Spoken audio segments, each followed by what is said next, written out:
Sekarang kita akan membahas bagian juga yang begitu penting dalam perilaku organisasi karena kita kemarin sudah banyak libur-libur ya. Jadi materinya ada banyak, mungkin ada beberapa materi yang belum sempat tersampaikan. Jadi saya ambil inti-inti dari perilaku organisasi itu sendiri. Yang kita bahas malam ini sehubungan dengan kekuasaan dan politik dalam organisasi. Karena mengapa kekuasaan dan politik dari organisasi merupakan bagian penting dari perilaku organisasi. Sebelum kita lanjut ke materinya, saya ingin tahu mengapa kekuasaan dan politik dalam organisasi menjadi salah satu bagian penting dalam perilaku organisasi. Mengapa why? Mengapa why? Semangat dong. Saya ini lagi flu berat tapi saya berusaha semangat. Maaf Bu, gimana Bu tadi Bu? Kenapa kekuasaan dan politik dalam organisasi menjadi salah satu bagian penting yang perlu kita pelajari dalam perilaku organisasi? Rahmat, oi, kamu lagi nongkrong? Halo, iya Bu. Lagi nongkrong? Baru ini istirahat pulang kerja jadi cari tempat buat ini berhenti dulu. Oh iya, makanya kok tadi ada Kang Nutrisari, Kang Kopi, apa gitu. Iya Bu, ketimbang kuliah di jalan kan nggak enak juga sama Ibu ya. Iya, harus nyari tempat Ya ini udah nemu angkringan. Oke. Mengapa kekuasaan dan politik dalam organisasi merupakan salah satu bagian penting yang perlu dipelajari dalam perilaku organisasi? Mengapa? Karena dengan mengetahui kekuasaan dan politik dalam organisasi, kita jadi lebih tahu bagaimana cara berperilaku dalam organisasi. Boleh. Yang lain? Karena kekuasaan dan politik dalam organisasi menjadi salah satu hal yang dapat memicu adanya konflik. Nah, kemarin kan kayak komunikasi, konflik, dan cara penyelesaian konflik atau negosiasi kan merupakan bagian penting. Ya, kekuasaan dan politik dalam organisasi ini juga menjadi salah satu bagian penting karena dengan adanya kekuasaan dan politik dalam organisasi bisa memunculkan yang namanya konflik. Next. Ini kita bahasnya akan santai-santai aja kok karena sudah malam. Dan kalian mungkin sudah lelah berpikir. Jadi kita akan membahas secara santai, tetapi saya harap bisa masuk ke pemikiran kalian. Organisasi harus bisa menyesuaikan dengan situasi dan kondisi agar bisa bertahan dalam mencapai tujuan. Perlu kekuasaan untuk menggerakkan dan mengerahkan seluruh elemen organisasi. Pengertian kekuasaan dalam organisasi serta pengertian politik dalam organisasi.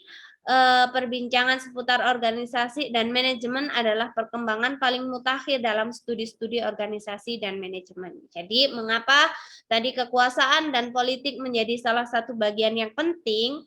Karena pengertian kekuasaan dalam organisasi dan pengertian politik dalam organisasi merupakan perkembangan paling mutakhir dalam studi organisasi dan manajemen.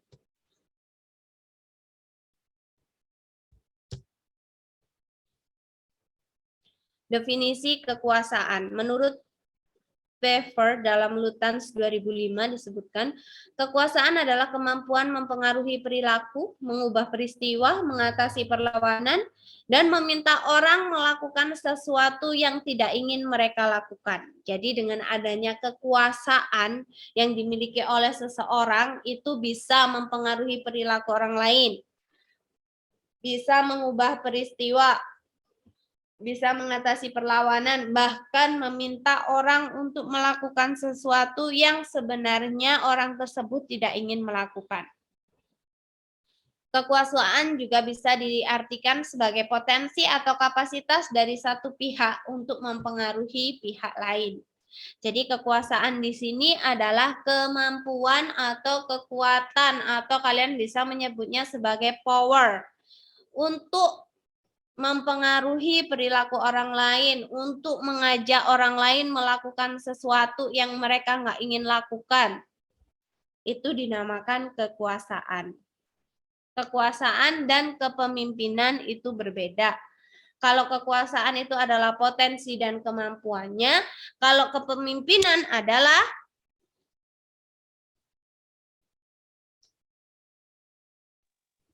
Cara memimpin. cara memimpin atau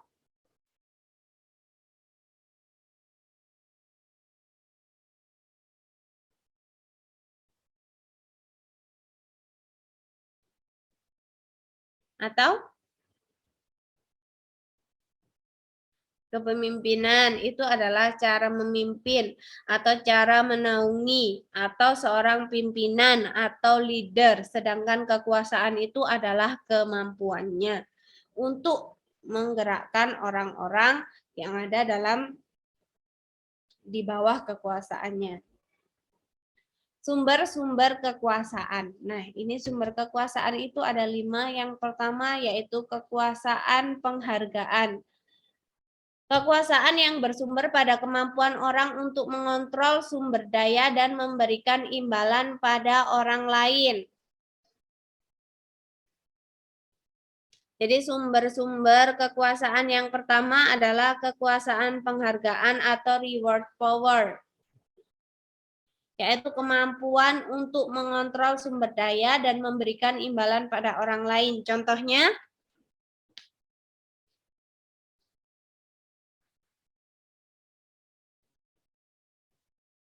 kan kekuasaan itu kemampuan atau potensi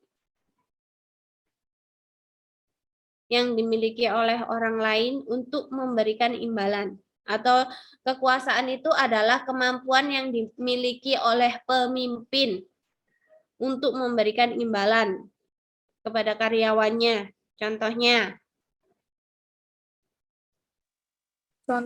kalau misalnya antara pemimpin sama marketing, kalau marketingnya dapat targetnya tercapai dapat bonus gitu, Bu. Ya, jadi kekuasaan penghargaan itu adalah kemampuan yang dimiliki atau potensi yang dimiliki atau hak yang bisa dipergunakan oleh pimpinan untuk memberikan reward kepada karyawannya. Misal seorang manajer karena puas dengan hasil kinerja hasil kinerja karyawannya, jadi dia berhak atau dia memiliki kekuasaan untuk misalnya memberikan imbalan, memberikan bonus, memberikan usulan kenaikan gaji, memberikan usulan untuk promosi jabatan. Bentar, saya izin ambil minum ya. Iya, Bu. Ya, Bu.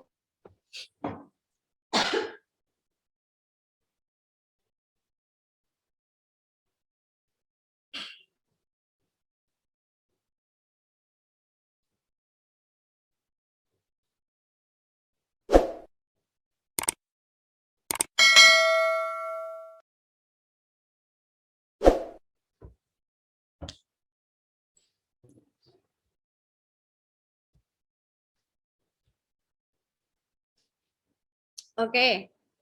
Poin kekuasaan penghargaan atau reward power, ada pertanyaan? Ya, Ada Bu. pertanyaan? Oke, saya lanjutkan. Yang kedua yaitu kekuasaan coercive atau coercive power, yaitu kekuasaan atau kemampuan yang bersumber dalam memberikan hukuman. Jadi coercive power ini merupakan kebalikan dari adanya reward power. Jadi seorang pimpinan memiliki kekuasaan untuk menghukum atau memberikan sanksi kepada bawahan atau karyawan yang melakukan kesalahan. Itu namanya kekuasaan coercive atau coercive power.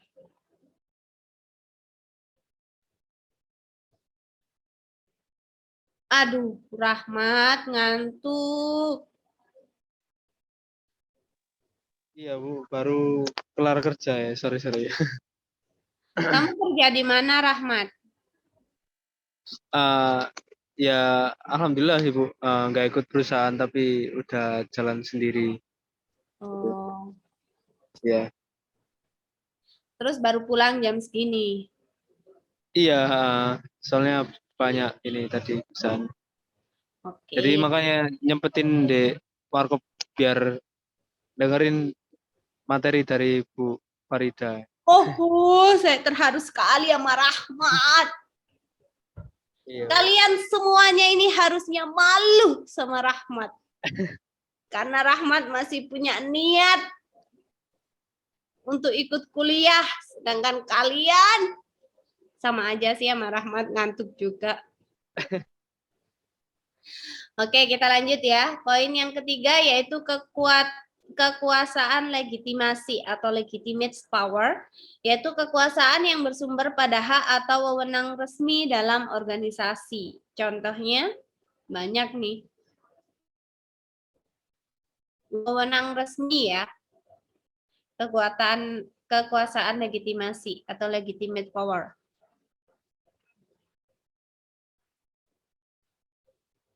Misal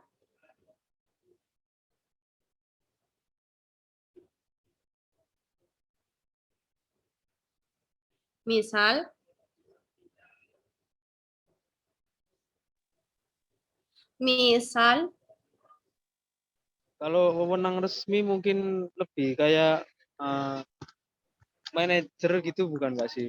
Kan mereka kan udah nah, resmi dalam perusahaan gitu, mungkin organisasi juga. oke, Manajer bentuk atau bentuk ketua. kekuasaan resminya gimana tuh? Mungkin kalau manajer kan mereka punya kewenangan untuk mengatur dari segmentasi penjualannya kayak gimana, segmentasi pasokan produksinya gimana gitu mungkin ya Bu ya. Bisa. Jadi legitimate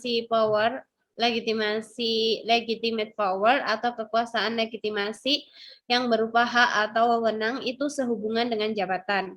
Misal, seorang manajer keuangan, dia memiliki wewenang untuk memerintahkan bawahannya membuat laporan keuangan yang sesuai dengan perusahaan. Atau seorang direktur sesuai dengan kewenangannya memberikan kekuasaan kepada wakil direktur untuk mewakili dia bertindak di luar perusahaan. Itu sehubungan dengan kekuasaan legitimasi atau sehubungan dengan hak dan wewenang yang dimiliki sesuai dengan jabatannya. Yang keempat, kekuasaan keahlian atau expert power, yaitu kekuasaan yang bersumber pada kemampuan spesifik atau keahlian dalam bidang tertentu. Contoh, misal dalam perusahaan konstruksi, ya kan, ada pekerjaan untuk pemborongan, membangun sebuah gedung, proyek membangun sebuah gedung. Di sini diperlukan kekuasaan keahlian dari seorang arsitek. Apakah gambar gedung yang akan dikerjakan nanti itu bisa berjalan atau tidak. Nah, kekuasaan keahlian ini sehubungan dengan keahlian yang dimiliki oleh seseorang. Jadi, seorang arsitek memiliki kekuasaan untuk memberikan pendapatnya, apakah suatu proyek dapat dilanjutkan atau tidak, sesuai dengan bidang dan keahliannya. Itu contoh dari saya. Kalau contoh dari kalian yang kalian pahami sehubungan dengan kekuasaan keahlian atau expert power, contohnya macam bagaimanakah anak-anak? Kalau notaris tanah, Bu, Kenapa notarisnya? kayak notaris tanah itu kan punya keahlian khusus di bidang pembuatan surat tanah, urus-urus masalah rumah gitu. Masuk kekuasaan keahlian nggak? Boleh, bisa. Kamu kerja di notaris, Ola? Oh, Enggak, Bu. saya kira di notaris. Ada lagi contoh sehubungan dengan kekuasaan keahlian. Jadi dia memiliki kekuasaan apakah proyek-proyek atau sesuatu yang dilakukan tersebut bisa sesuai atau tidak. Kalau seperti notaris kan dia bisa menentukan surat-surat atau akta-akta yang dibuat tersebut apakah sudah bisa terpenuhi secara klausul hukum atau tidak. Dia mempunyai kekuasaan untuk itu. Ella, kamu kenapa, La? Nggak apa-apa, Bu. Beberapa minggu ini kayaknya Ella kurang aktif ya di kelas ya. Enggak, Bu. Cuman hari ini aja kayaknya, Bu. Hari ini aja kenapa? Karena ngantuk.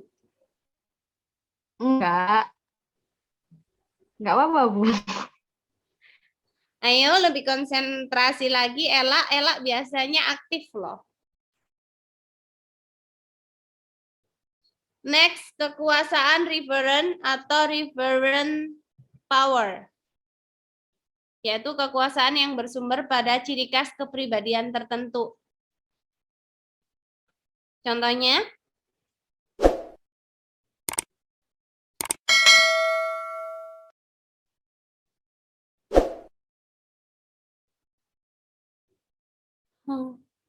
semakin malam semakin sunyi kelas ini. Saya berasa uji nyali.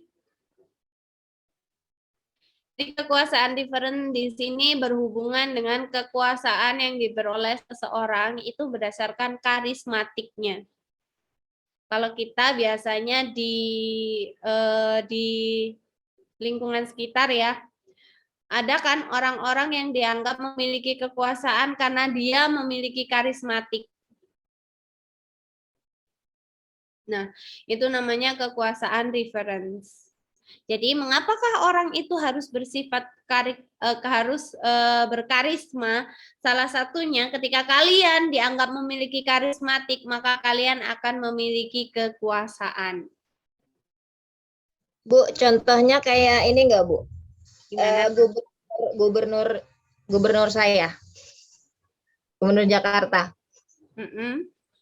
Kayak gitu enggak? Maksudnya kekuasaan referen tuh kan kekuasaan yang bersumber pada ciri khas kepribadian tertentu. Berarti kata Ibu kan yang berkarismatik. Berarti ketika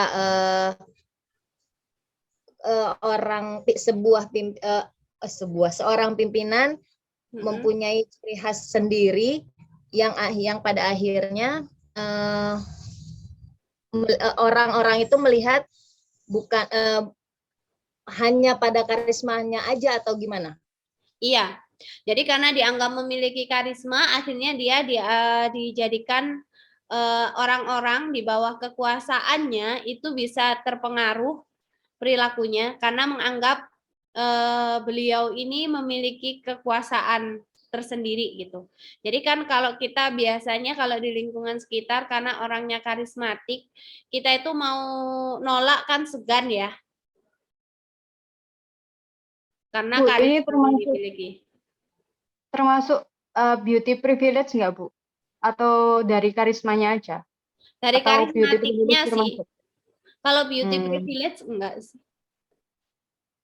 Cuman biasanya kan kalau beauty privilege dia itu boleh dianggap sah-sah saja melakukan apapun. Karena ya kayak yang sekarang ini viral-viral. Kalian good looking, kalian aman. It's not like that. Jadi kayak nggak hampir nggak semua orang itu hampir tidak memiliki karisma yang sama ya. Kalau kalian pasti menemukan kayak orang di sekitar, dia memiliki kekuasaan atau privilege untuk dijadikan RT, kepala RT atau kepala RW karena karismanya. Karena karismatiknya dia dalam mengayomi orang, caranya dia memperlakukan orang, itu menjadi kekuasaan karismatiknya dia. Sampai sini paham? Paham, Bu. Oke, kita ulangi lagi. Sumber-sumber kekuasaan yang pertama, kekuasaan penghargaan. Tadi kekuasaan penghargaan adalah kemampuan Memberikan Kemampuan dalam memberikan imbalan. Contoh, pimpinan yang memberikan reward ke bawahannya. prestasinya. Oke, kekuasaan kursif atau coercive power. Kebalikan dari kekuasaan penghargaan. Yaitu contohnya, Kalau karyawan ada melakukan kesalahan dikasih SP1, SP2, SP3 out. Bisa nggak? ya, bisa. Kekuasaan legitimasi, kekuasaan yang berhubungan dengan hak dan wewenang secara jabatan atau secara jabatan resmi. Contoh, seorang direktur yang Seorang manajer keuangan yang mempunyai wewenang pada bawahannya untuk membuat laporan keuangan. ya boleh. Kekuasaan keahlian atau expert power.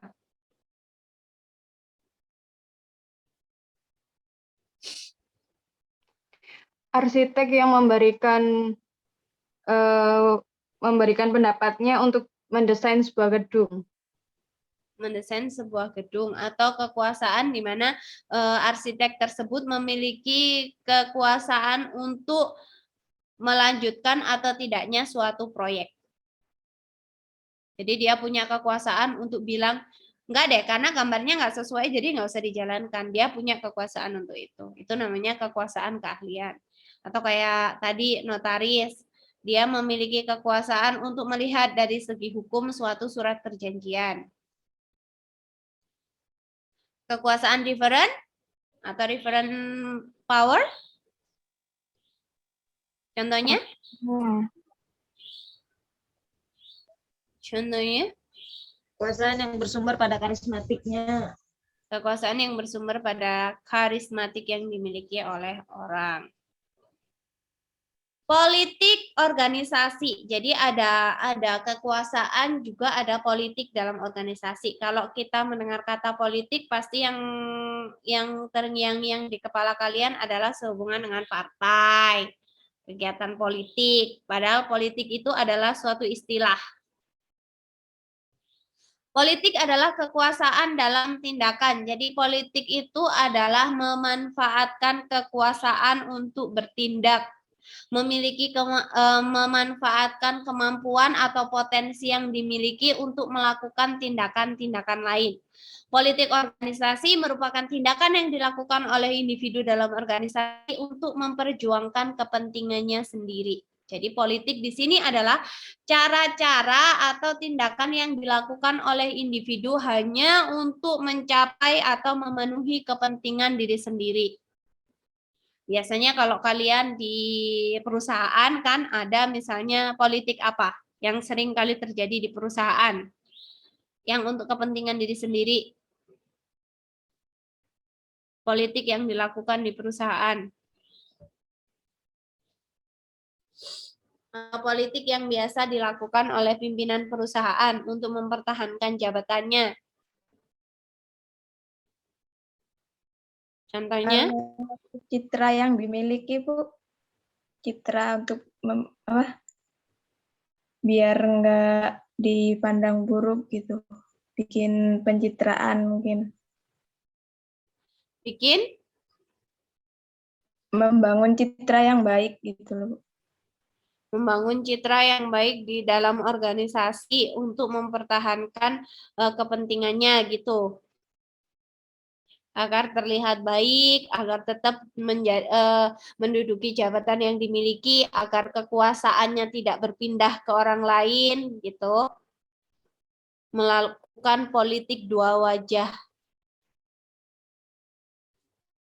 Seringkali kan di perusahaan terjadi politik dua wajah. Sekarang baik, ternyata sebenarnya enggak. Ternyata hanya untuk memenuhi kepentingannya sendiri. Contoh perilaku politik. Menahan informasi utama dari pengambil keputusan. Penyebaran desas-desus. Pembocoran informasi rahasia mengenai kegiatan informasi ke media massa. mengeluh kepada penyelia, membangun koalisi, melaksanakan aturan secara berlebihan. Perilaku politik tidak sah yang melanggar aturan yang tersirat dari aturan permainan. Jadi contoh perilaku politik ini kalian nanti bisa pelajari sendiri.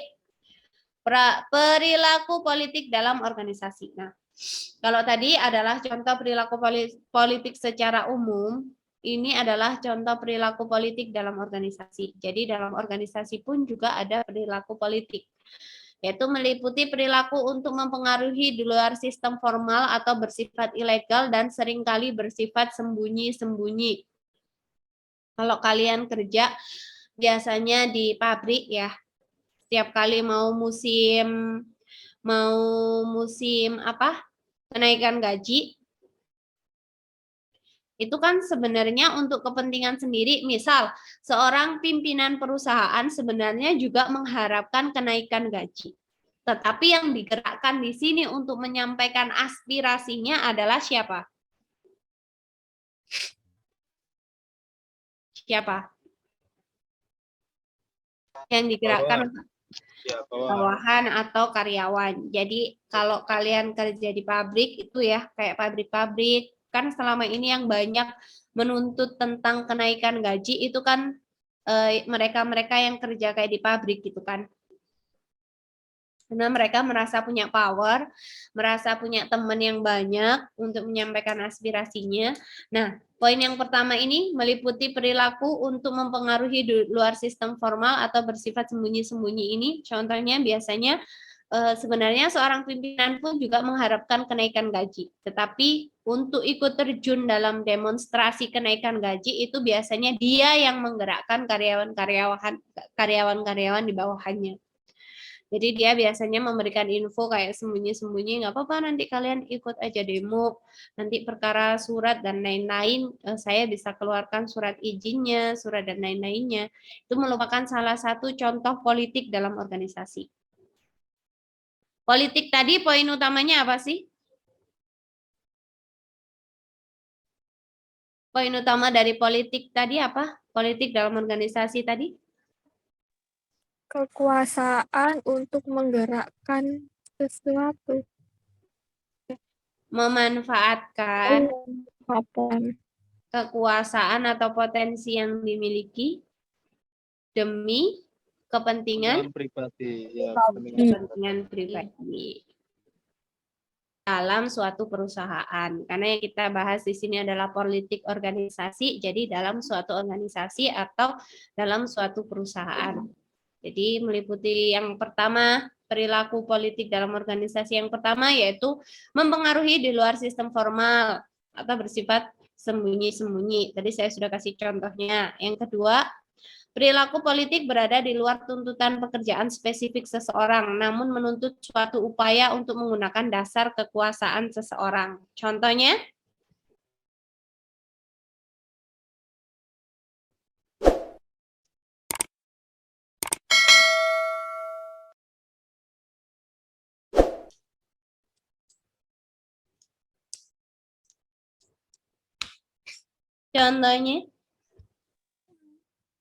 Belum paham kalimatnya, Bu.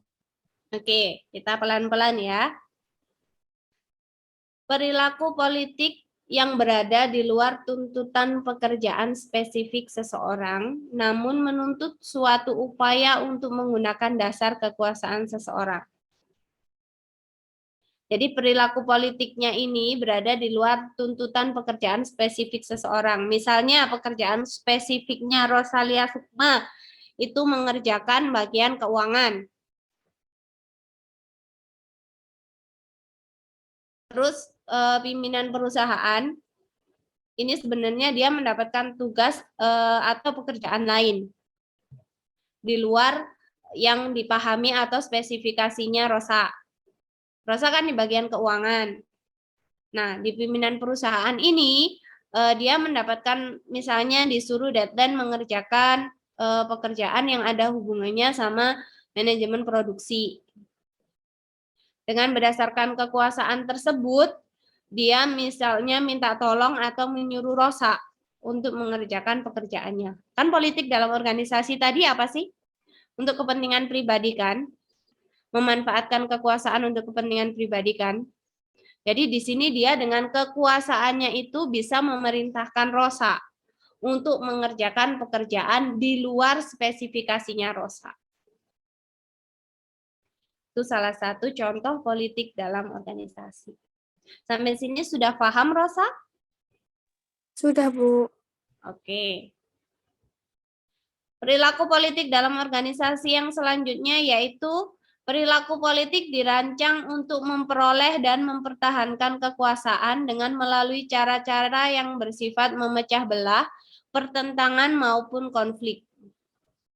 Jadi, perilaku memanfaatkan kekuasaan untuk tetap mempertahankan kekuasaan dengan cara memecah belah atau membuat konflik dalam organisasi. Contohnya,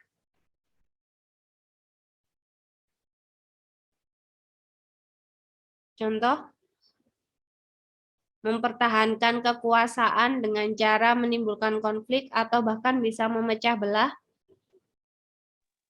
Misal ada si A, si B, ini jabatannya sama. Terus perusahaannya tuh mau ada pengurangan dengan mengurangi antara si A dan si B. Si A ini jelek-jelekin si B ke atasan mungkin yang pokoknya agar dia bisa mempertahankan posisinya biar yang lungsur itu yang si B. Bisa.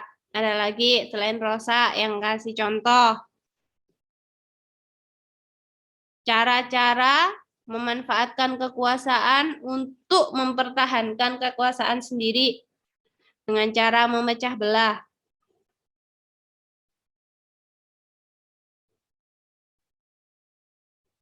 Atau bahkan bisa menimbulkan konflik.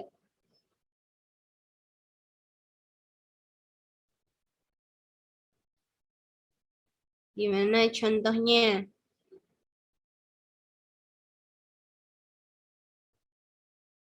Selain contohnya Rosa. Kalau bisa ada yang ngasih contoh satu aja, berarti sudah bisa difahami. Kalian bisa pulang, kita bisa selesai. Let's go. Bu, bisa nggak sih Bu, kalau yang di Shopee contohnya itu kadang-kadang itu lihat sesama toko yang menjual barang yang sama karena dia ingin tokonya lebih laris itu dia sengaja beli ke toko temennya terus nge-review jelek. Itu merupakan masuk ke ini nggak sih Bu? Enggak, kalau itu kan strategi penjualan. Oh iya. Ini perilaku politik. Politik tadi adalah poinnya memanfaatkan kekuasaan untuk kepentingan pribadi. Nah, kepentingan pribadinya di sini kebetulan di poin 3 ini adalah memanfaatkan kekuasaannya untuk mempertahankan kekuasaan. Dengan cara memecah belah atau menimbulkan konflik. Let's go. Satu contoh lagi. Kalian bisa istirahat. Aduh, Neng Ola, enak banget, Neng. Kuliah sambil kegoleran begitu.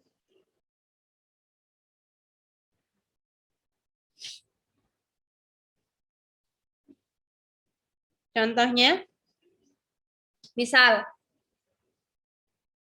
ada seorang pimpinan perusahaan demi mempertahankan kekuasaannya, dia menggunakan kekuasaannya untuk, misalnya, orang-orang yang tidak sepaham dengan dia.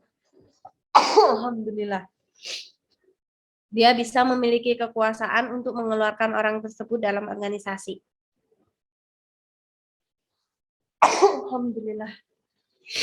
Atau divisi-divisi yang awalnya bisa saling bekerja antar tim, saling dipengaruhi untuk mempertahankan kekuasaan. Seperti apa yang disampaikan? Alhamdulillah, ya Allah, maafkan. Seperti yang tadi disampaikan oleh Rosa, Jadi misalnya antara dua pimpinan karena sama-sama ingin mempertahankan kekuasaannya, akhirnya dia memecah belah orang-orang yang berada di bawahnya untuk saling mendukung si A atau mendukung si B, sehingga menimbulkan pecah belah dan konflik dalam organisasi. Padahal orang-orang yang berada di bawahnya ini tidak sadar bahwa mereka dimanfaatkan oleh si A dan si B hanya untuk kepentingan pribadi si A dan si B. Sampai sini bisa difahami contoh perilaku dalam organisasi? Bisa? Iya Bu, bisa Bu. Oke, sampai sini ada yang ditanyakan sehubungan dengan kekuasaan dan politik dalam organisasi? Ada? Belum, Bu. Belum Ya, ada. untuk sementara belum ada Bu. Oke, setelah kita mempelajari tentang kekuasaan dan politik dalam organisasi, sumber-sumber kekuasaan kan tadi ada 5. Yang sering terjadi di perusahaan kalian itu sumber kekuasaan yang mana? Hukuman, Bu. Hukuman. Penghargaan sama kursi. Penghargaan sama? Kursi. Hukuman. Oke, berarti rata-rata selama ini kekuasaan yang dimanfaatkan oleh orang lain yaitu sehubungan dengan pemberian imbalan dan sanksi. Makanya itu nanti dalam materi ini, dalam materi kekuasaan dan politik organisasi ini akan saya sisipkan perilaku pemberian imbalan dan hukuman. Karena waktunya nggak mencukupi, nanti kalian mungkin bisa belajar ya. Slide-nya untuk beberapa minggu kemarin juga akan setelah saya revisi, saya share di grup. Nanti kalian pelajari. Kalau ada materi yang sekiranya kalian kurang paham atau belum sempat kita bahas di pertemuan perkuliahan karena adanya keterbatasan waktu, feel free kalian kalau mau kontak saya di grup WA ataupun mau chat saya secara pribadi seperti biasanya saya akan menjawab kalau memang kalian ada beberapa hal yang kurang jelas ya. Oke, on cam semua saya mau ambil absen karena sudah malam. Waktunya juga kurang 7 menit biar kalian bisa istirahat. 1, 2, 3. Terima kasih untuk pertemuan malam hari ini. Semoga apa yang kita pelajari bisa bermanfaat untuk kita semua. Mohon maaf apabila ada salah-salah kata. Selamat istirahat. Nanti untuk materi-materinya saya harapkan kalian bisa pelajari. Dan untuk jawaban-jawaban dari UAS nanti tetap akan saya arahkan ke beberapa hal yang kita pelajari selama perkuliahan. Jadi nggak hanya berpacu pada teori-teori yang ada di slide ya. Jadi saya harap catatan kalian juga lengkap nanti untuk UAS. Terima kasih. Assalamualaikum warahmatullahi wabarakatuh. Waalaikumsalam warahmatullahi wabarakatuh. Terima kasih, Bu. Sama-sama. Bu. Terima kasih.